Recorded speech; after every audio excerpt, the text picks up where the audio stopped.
Hello and welcome to the second episode of Coconut Chats. Today, around the table, I'm Chris and I have with me my very beautiful friends. I have Shomita Hello. and I have Harita. Hi everyone.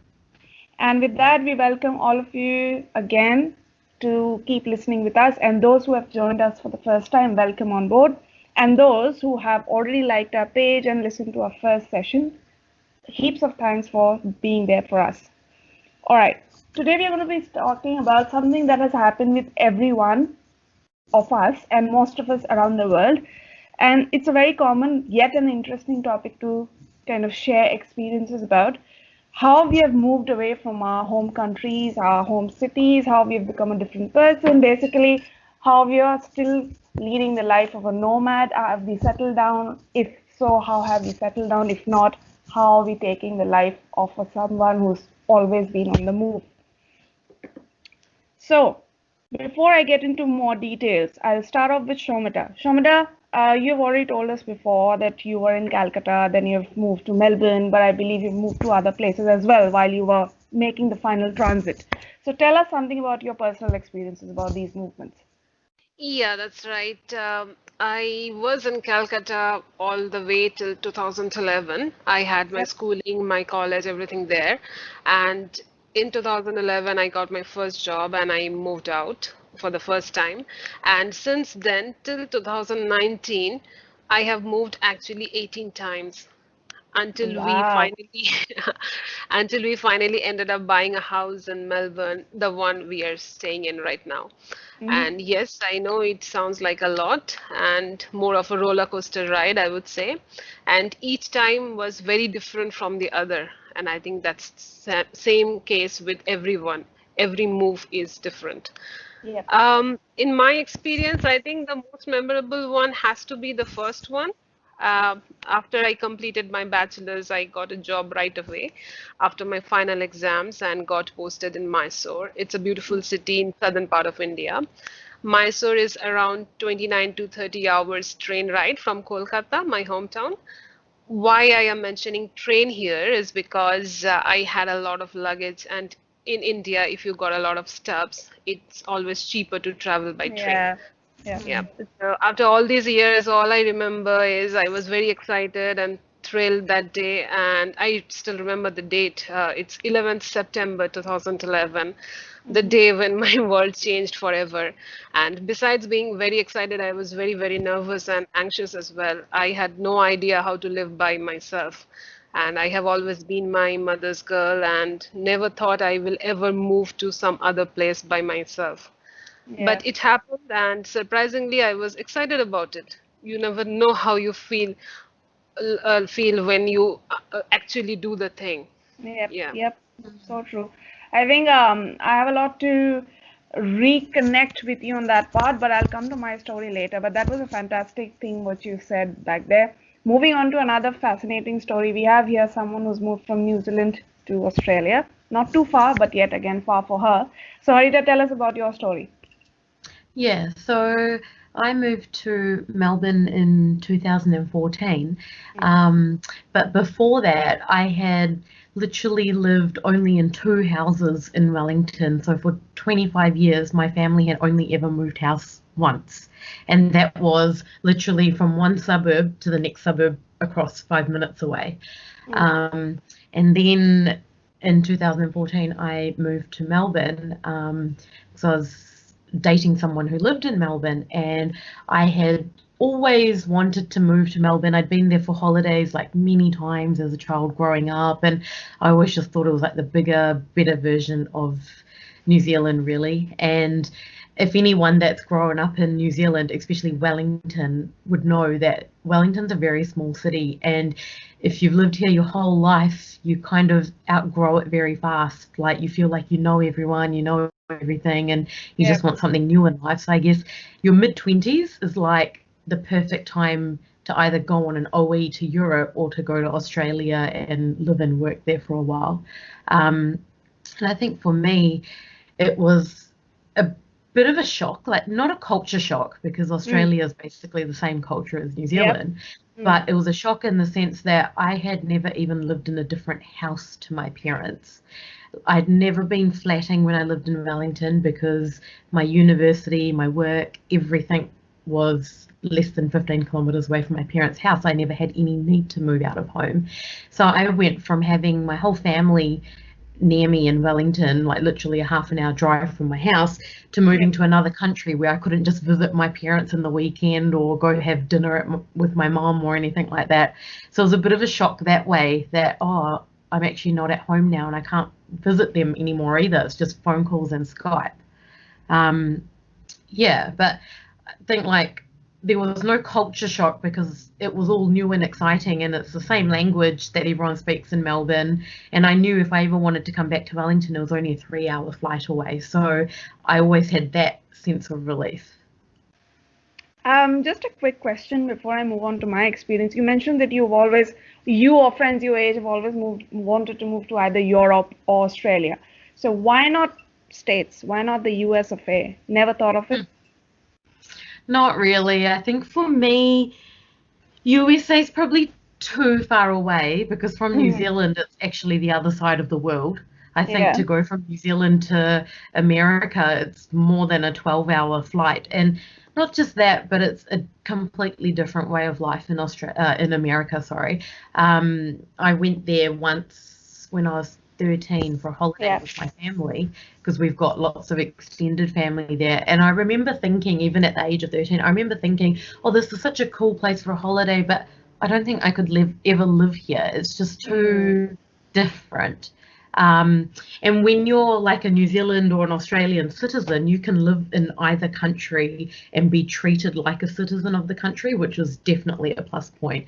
The 5 years I lived in Melbourne, I was basically treated like an Australian PR. I had no problems getting a job. I already had quite a few friends from Wellington that had moved over to Melbourne before I moved. So that made the move a lot easier because I was like, oh, I've already got friends there. I already know a lot of things there. Whereas America is just like, even though they all speak English there, it's like going to a completely foreign country. Yeah.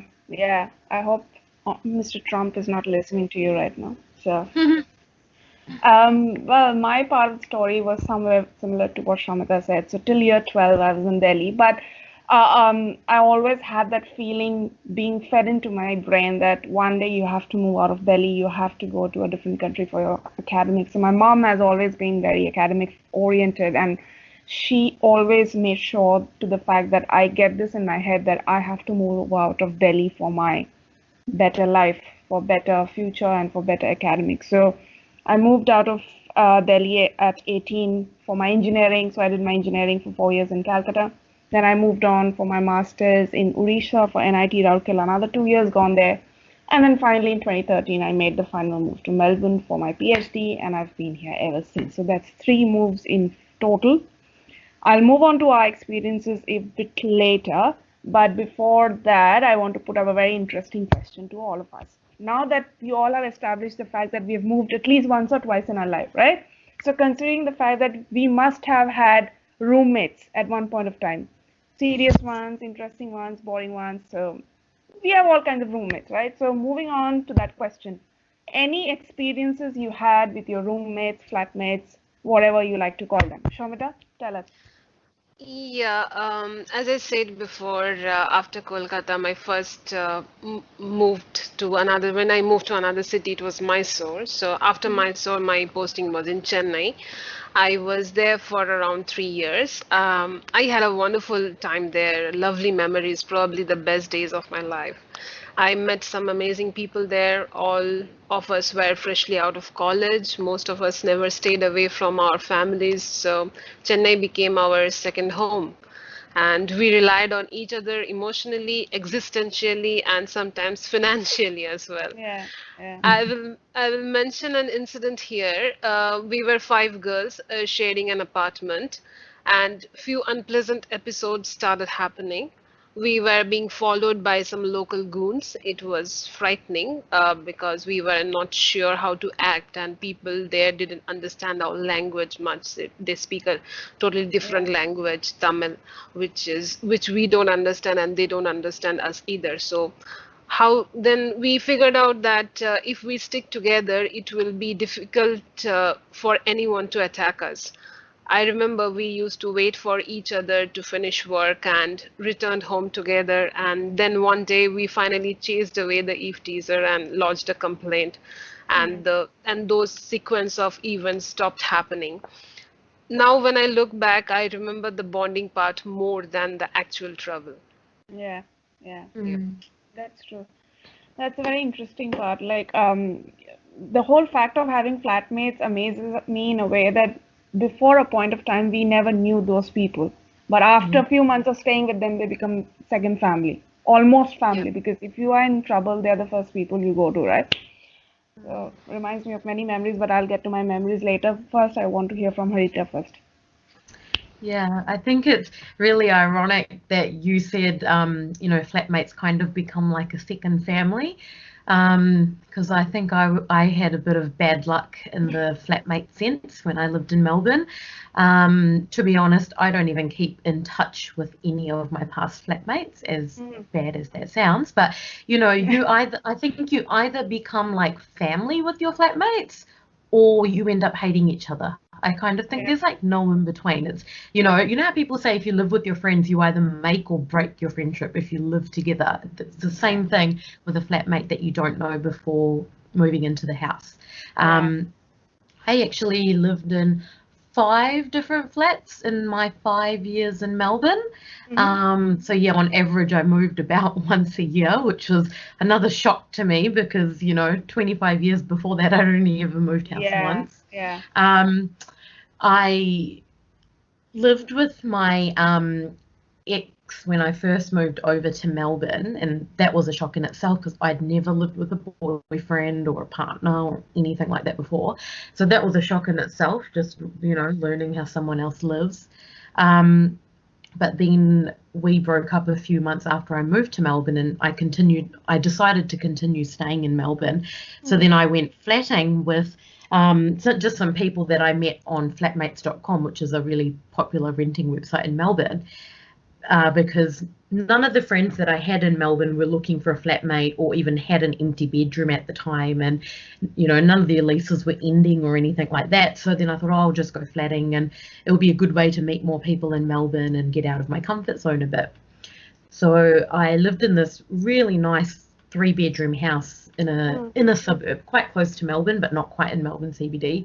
And the dynamics of that flat were a bit odd. So at that time I was about 26, and one of my flatmates was in her early 40s, and another one was an international student from Brazil, and she would have only been 20 or 21. So we were 3 very different ages, different ethnicities. Me and the younger flatmate actually got along really well because I worked full time and that other flatmate was always busy with uni, and she worked part time as well. And we were quite social in the sense that usually in the weekends we'd be out with our friends and that type of thing. Whereas the older flatmate was always at home most of the time. And I used to feel that she used to get jealous of me and the other flatmate a lot. She used to get jealous that we'd go on holidays or that we had social lives. And I used to try to tell her nicely, well, you can have all that as well. You've got friends. Some of her friends used to come over to our flat, for coffees and dinners and things. But I think because of her age, she always used to say, oh, well, most of my friends are married or have kids, whereas she was in her mid-40s and she was single and had no kids, so she felt a bit left out that way. And I felt like I lived with her for 2 years, and I got to a point where her jealousy was rubbing off so much. It was just like having bad energy in the house. And it was just like everything had to be her way or the highway type of thing, which, given to her defense, she was the person on the lease and the other flatmate sublet off her, but still, we paid rent and all of that. So it doesn't really give her the right to say, oh, if you don't do things my way, then you have to move out type of thing. And it got to a point where, her energy was just really bad towards the end of my 2 years in that flat that I felt like I just had to move out because, You know, when you spend a whole day at work and you come home, you don't want to be around someone that's just such a downer on everything. And Yeah. yeah, and so we definitely did not become second family after that experience. I know, I can see just by listening to the two of you, I can see two very contrasting experiences. Like one is saying she was very close, and the other one is saying that she could never be, that close as family. Forget about being friends to your roommates. But I think I was somewhere in the middle because I had three sets of roommates and three very different sets of experiences, so to say. When I moved to Calcutta, it was a very different scenario. It was kind of a culture shock, although in the same country it had a culture shock experience for me because somehow I could see that the mentality was not the same as to what kind of environment I had come from back in Delhi. So 4 years went by pretty slow, and I always used to wait for the last day when I could finally come out of that place. That happened when I moved to NIT Raurkela. That was a more multicultural environment, I have to mention that. And 2 years were the best years of my life. Although we never shared the same room, but they became family. Like we had some incredible moments together. Best seniors ever, best juniors ever. I'm still in touch with them, and I think I can only thank the stars for giving me that time. After that, having moved to Melbourne in 2013, it was a different world altogether. Like I moved to Unilodge. It's a very common system in Australia. I'm not sure if it's in New Zealand, Harita, but Yeah. Okay, so awesome. So Unilodge is a place where you mostly have students living together. So I moved in a four-bedroom house where the first roommate I had was an Indian, and I have to mention her name because I love her that much. She was Sanjana from Bangalore, and she made me Maggie the first day I entered into that apartment. She knocks on my door. She says, "Oh, you must be tired. This is Maggie for you."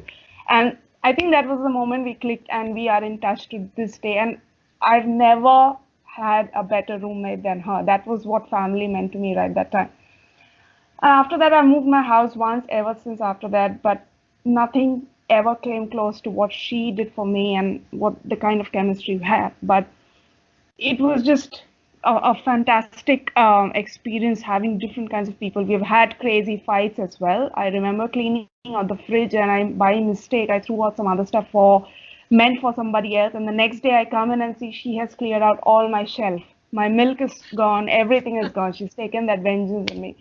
So it's like a mix of good and bad that has happened to us, but I'm sure all these experiences have made us a better person. Coming on to that part.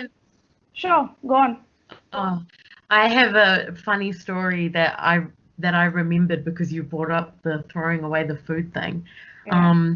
When I lived in this house share with the 40-plus-year-old and the 21-year-old, we had, like you share a kitchen and a flat, and we had a big pantry, and everyone had one shelf each in the pantry. And this must have been about 3 or 4 months after I moved into the flat.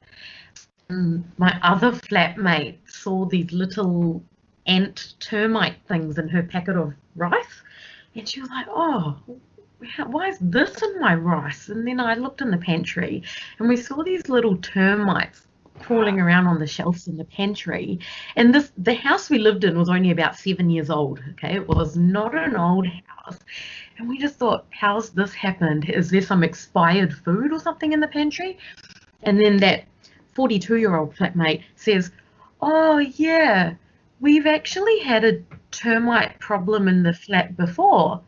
And me and the other flatmate just asked her, "How come you never told us this before we moved into the flat?" And she said, "Oh, I didn't think it would be a big deal." And we were like, "Well, we have to throw all our food out because these termites are so tiny, and they get, you know what they're like, right? And you don't want to risk eating something that's got an ant in it."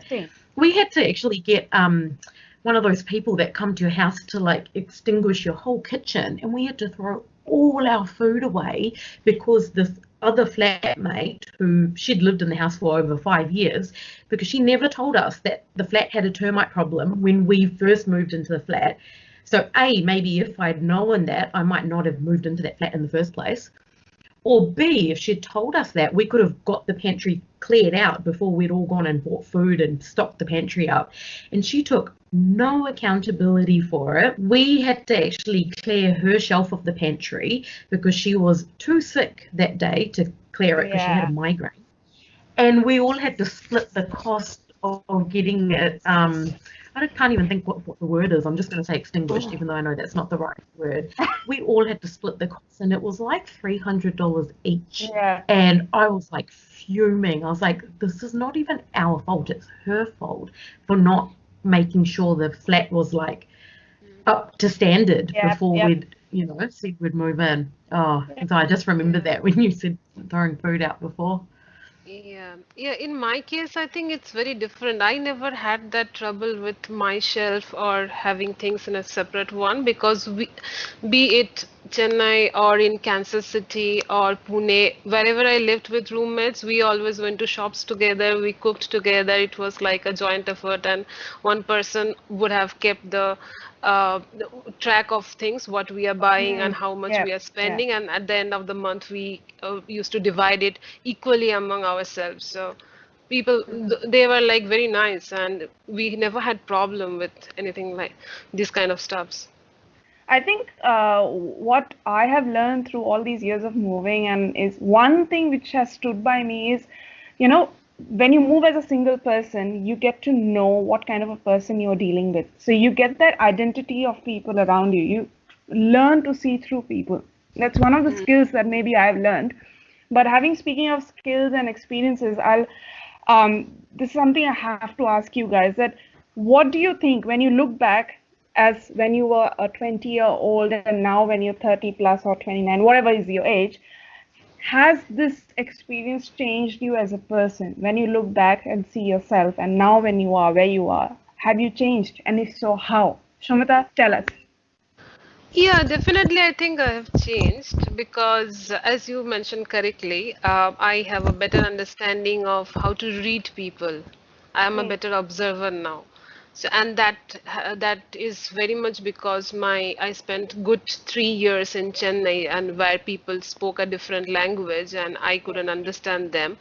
And we lived in a place which is 40 kilometers away from the main city, so there people hardly spoke English, and the only way I could communicate with them is through sign language. Like I have to read their body language if they're angry or what they're trying to say, and I have to reciprocate like that.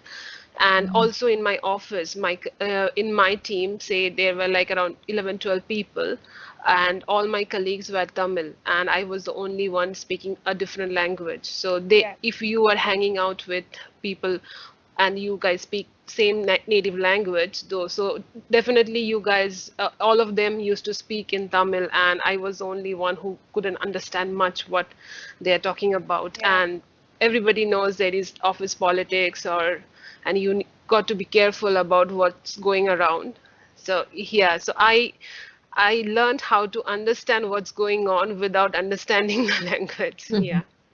But did it ever occur to you that, okay, fine, this is a good opportunity for me to learn a new language. Let's pick up some Tamil skills and let's learn it? I do understand few Tamil words now, but having said that, so I speak Hindi, Bengali, and English. Yeah, we all do that. And Hindi and Bengali, they all come from the same script, which is mainly Sanskrit, and the South Indian languages, they come from a different script.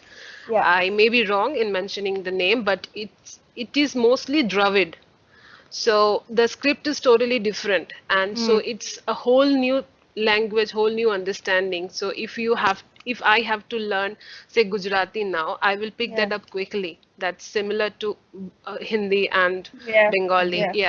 But I can't pick up Tamil that easily. Even Tamil people from two different districts can't understand each other properly. It's a very difficult language.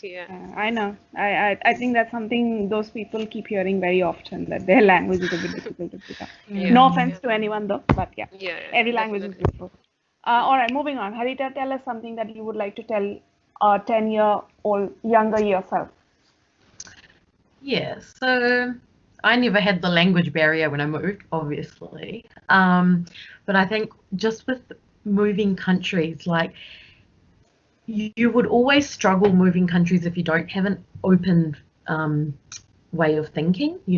When you move countries, you can't just be the type of person that thinks, okay, I'll just go to work and come home. Like, I had to get out of my comfort zone, and I joined like extracurricular activities. Probably one of the first things I did when I got to Melbourne was look up what dance groups there are in Melbourne, because I thought, well, then that's a good way to keep in touch with my Indian heritage, as well as make friends outside of work. And that was one of the first things I did, whereas I know some people that have moved and they hardly have any hobbies. All they do is work, home, maybe the gym, which they go by themselves type of thing. So I found like when I moved to Melbourne, I fit in with things really fast and I made a lot of friends. But I could only do that because I was open to getting out there and making friends. If I didn't have that frame of mind, I don't think anyone would have reached out to me. It was more like, when you're like the new kid in school, if you don't approach someone, then a group of friends are not going to approach you because they're already in a group of friends. You're the one that's the loner, not them. So it's that type of mind frame when you move to a new city. And like, I actually moved back to New Zealand last year, and when I moved back here, I noticed the difference. I was like, oh, I was so used to getting out of my comfort zone and trying something new every day after work, or going to a new place to explore in the weekend. And now that I've moved back here, I feel like I have to close my mind a bit because people in Wellington are not as open-minded as Melbourne, because Melbourne's got that big city aura, whereas Wellington has a smaller city aura. I think another thing I really learnt in the sense of like flatting was that you really learn what type of people are out there in the world by living with people you never knew before. So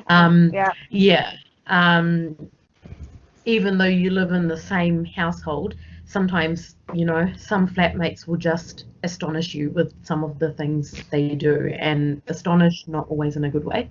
Once I lived with a bunch of people, like one couple and another person, so there were 4 of us in a house. We were all similar ages, and one of their friends was coming out of hospital. They'd had some type of surgery and desperately needed a house to live in, and because those 3 people again were on the lease and they were good friends, I was subletting and I was not friends with them before moving into the flat. They just asked me if they were able to give me like 2 months notice so that their friend could move in, and I was like, oh, well, sure, because I wasn't on the lease. So again, that's something else I really learned. You should always go on the lease. But I'd been living in that house for a year and a half, and just out of the blue one day, they asked me if, you're dating someone now, you'll probably move in with him. Is it okay if our friend moves in and takes your room? And I was just like so shocked. So I really learned that you never know who to trust.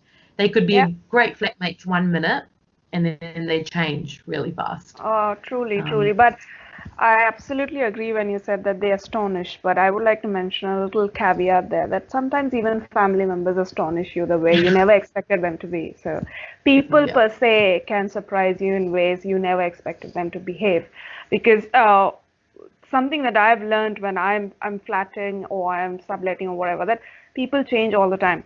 The person you love the most at one point of life can just kill you in the next second. So that's one thing I would like to tell my junior self, that trust doesn't come easy. So when you place your trust on someone, make sure that that trust isn't broken. And when I was just flatting out, or probably when I was just the first year out of Delhi, I used to trust everyone like blindly. If someone says, oh, you're the most beautiful person, or you're acting like Marilyn Monroe, I would say, oh, thank you, I am. If that person is saying I should have been Marilyn, right? But now, after 10 or so years, I would realize that now everybody has an intention lurking behind somewhere when they're being very good or sweet to you. So trust doesn't come that easy. That's something I would really like to tell my younger self. And there's a lot more that I would like to tell my younger self, but we'll keep that for later. Another thing, very important part for our listeners, human relations, right? So we've all been through a plethora of human relationships throughout our period of moving. We've met a lot of people. We have distanced ourselves from a lot of people. But if you have to summarize one of your most important relationships that you've earned through your movings, or you've gained, or you've lost, what would that one relationship be? Shomita, starting with you. Yeah. Okay, so if we are talking about relationships, I would like to mention I met my husband in Chennai. Yeah. We fell in love there, and just when I thought that, okay, we will be settling down soon in Chennai, I got an assignment and I had to travel to Kansas City, yeah, Mm-hmm. in United States. Yeah. So that move was a tricky one. I was just few months into a relationship and I had to move out of the country. And I won't say I had to. There is always a choice to do and not do something. And I chose to take the opportunity because I wasn't sure if I would be able to maintain a long distance relationship. And moving away at that time was very difficult. I would say I just took a leap of faith. I thought it's easy to feel for a person if that person is always in front of your eyes. And we can only be sure if we move away and then continue to feel the same way. So when I reached Kansas, it was a whole new world. I had been to New York before, but Yeah. Kansas was different, and Mm-hmm. fewer people, hardly any public transport. My manager at that time helped me a lot in settling down there.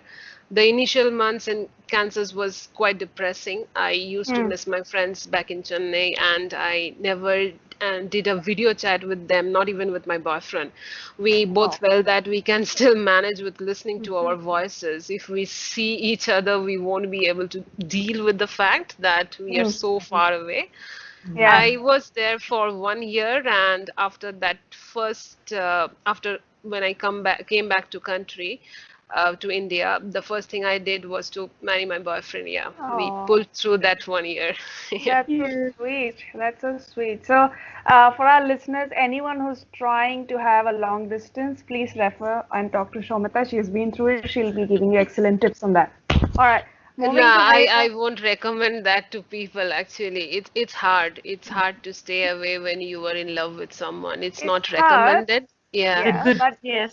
it's nothing is impossible, and long distance teaches you a lot of things.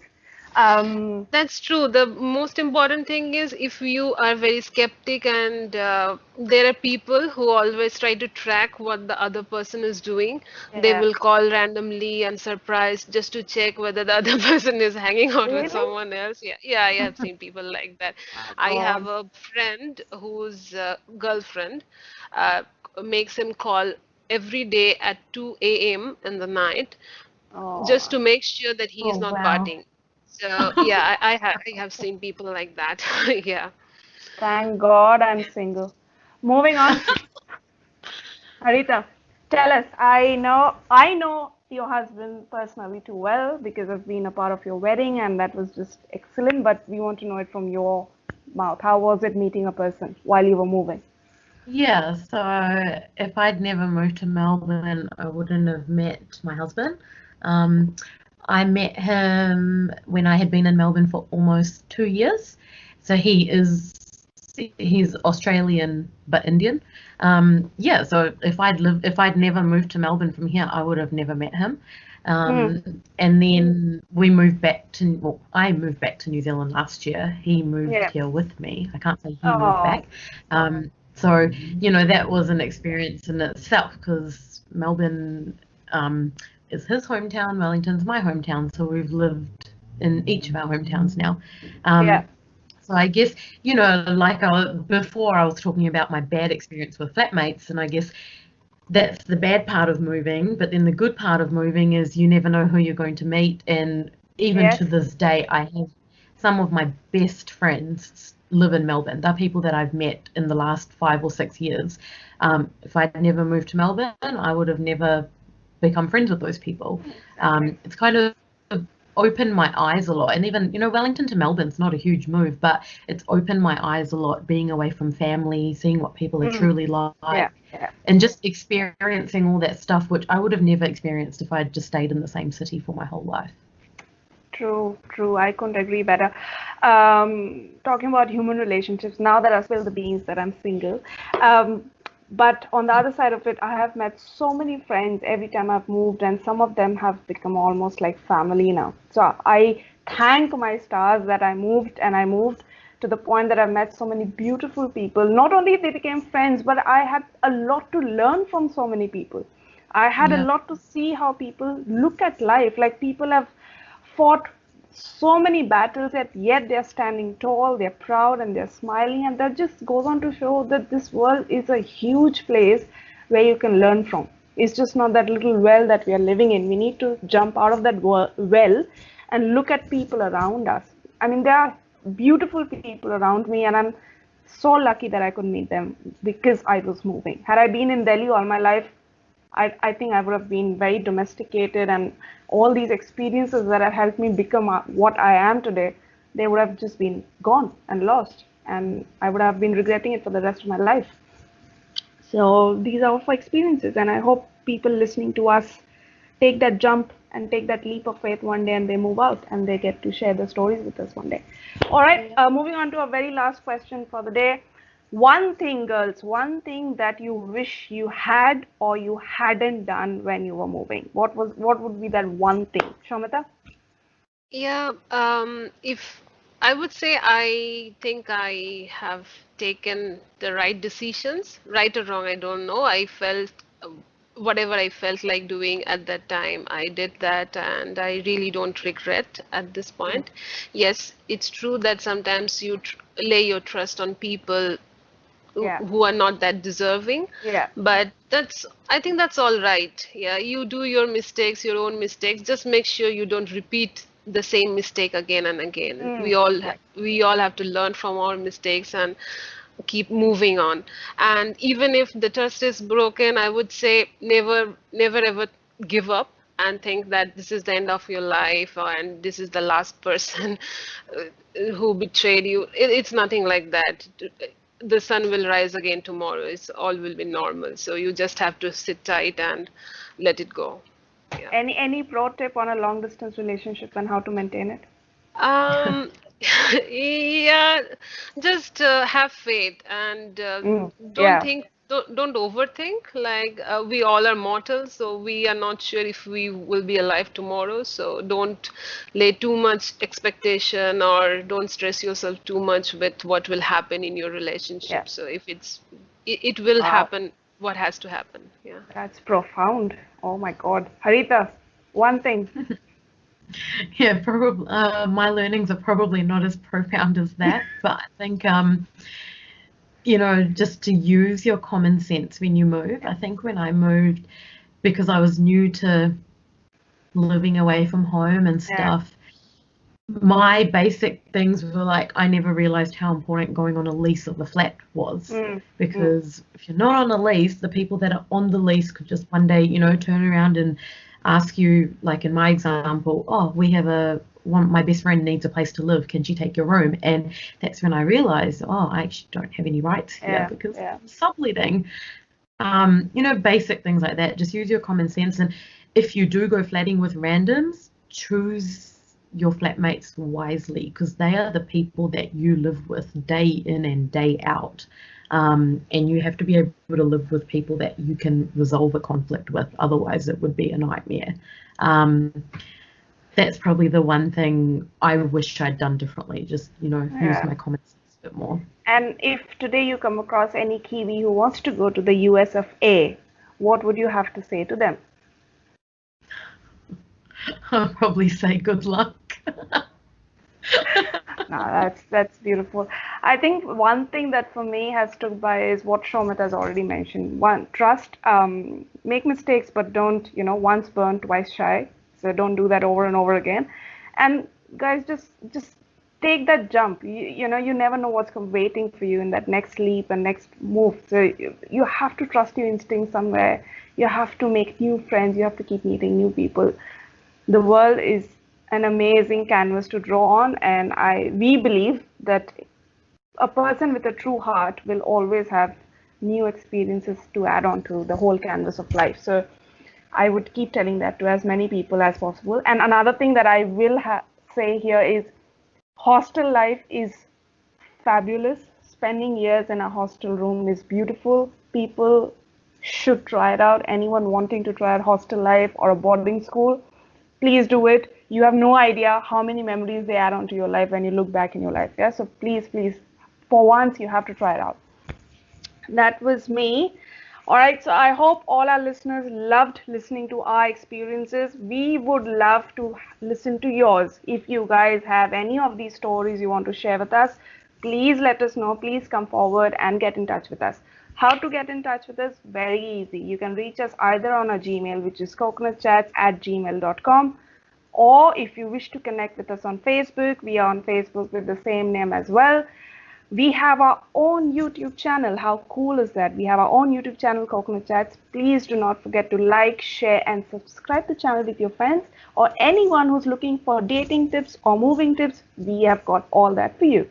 So without further ado, goodbye. We'll see you guys for the next episode. Take care of yourselves. Stay well.